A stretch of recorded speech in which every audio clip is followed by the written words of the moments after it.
আসসালামু আলাইকুম প্রিয় দর্শক, আপনারা কেমন আছেন সবাই? আশা করছি ভালো আছেন। আমার ছোট্ট কিচেন ছোট্ট ফ্যামিলিতে আপনাদের সবাইকে স্বাগত। তো এই যে প্রিয় দর্শক, টমেটো আর বেগুন আপনারা দেখতে পাচ্ছেন। এখানে আমি কিন্তু সুন্দর করে ভর্তা করব হাত দিয়ে। আর এদিকে রুই মাছ আর এই যে ফুলকপি ভেজে রেখেছি আমি। সুন্দর আলু, ফুলকপি আর রুই মাছ দিয়ে তেল ঝাল বানাবো। আর এই যে পেঁয়াজ পাতা আর কপির ডাঁটা আলু দিয়ে সুন্দর করে ভাজি বানাবো।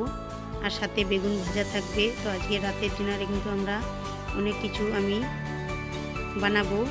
তো অনেক দিন ধরে আমি কিন্তু মাছ রান্না করে নিই আর আপনাদের সঙ্গে শেয়ার করা হয়নি। তো সুন্দর করে আজকে রান্নাটা করছি।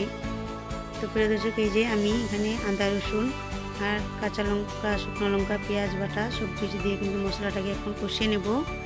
আর তারপরে এই যে টমেটো দিয়ে দিয়েছি আমি এখন। তো এখন তো শীতের সময় শেষ আর ফুলকপিও সুন্দর পাওয়া যাবে না।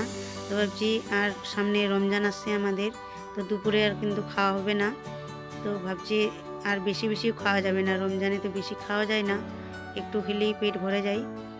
তো এই যে সুন্দর করে আমি এখন ফুলকপি তেল ঝাল ওই জন্য বানিয়ে নিচ্ছি। তো প্রিয় দর্শক, রুই মাছের সাথে এই ফুলকপি তেল ঝালটা কিন্তু অসাধারণ লাগে খেতে। তো এই যে আমি লুটপুটা ভাজিটা করে নিলাম আর এদিকে গরম পানি আমি এখন তরকারিতে দিয়ে দেবো। তো প্রিয় দর্শক, আশা করছি ভিডিওটা ভালো লাগবে। ভালো লাগলে অবশ্যই একটি লাইক দিবেন, একটি লাইক দিয়ে কন্টিনিউ করবেন। আর ভিডিওর মাঝখান থেকে কেউ স্কিপ করবেন না, এতে করে আপনার আমার দুজনেরই কিন্তু ক্ষতি দাঁড়ায়। আর এত কষ্ট হয় আমাদের ভিডিও এডিটিং, ভিডিও বানাতে।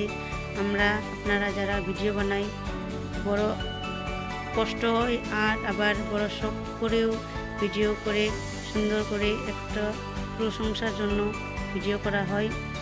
কারণ যে আমি আপনার ভিডিও দেখবো, আপনারা আমার ভিডিও দেখবেন। আর একটু কষ্ট করে পুরো ভিডিওটা দেখলে কিন্তু আমার আপনার দুজনেরই খুব সুন্দর একটা উপকার হয়। আর এই যে আপনারা দেখতে পাচ্ছেন আমি এখন ভর্তাটা বানিয়ে নেব। তো এখন রাত 9টা, সাড়ে 9টা বেজে গেছে।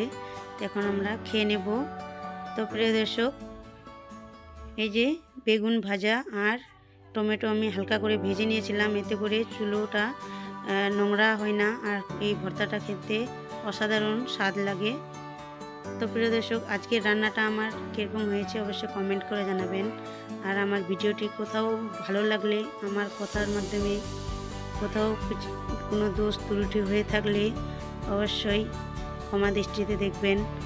আর কে কোথা থেকে আমার ভিডিওটি দেখছেন অবশ্যই একটি কমেন্ট করে, একটি লাইক দিয়ে আর চ্যানেলটাকে সাবস্ক্রাইব করে আমার পাশে থেকে যেতে পারেন। আপনারা ভালো থাকবেন। আল্লাহ হাফেজ।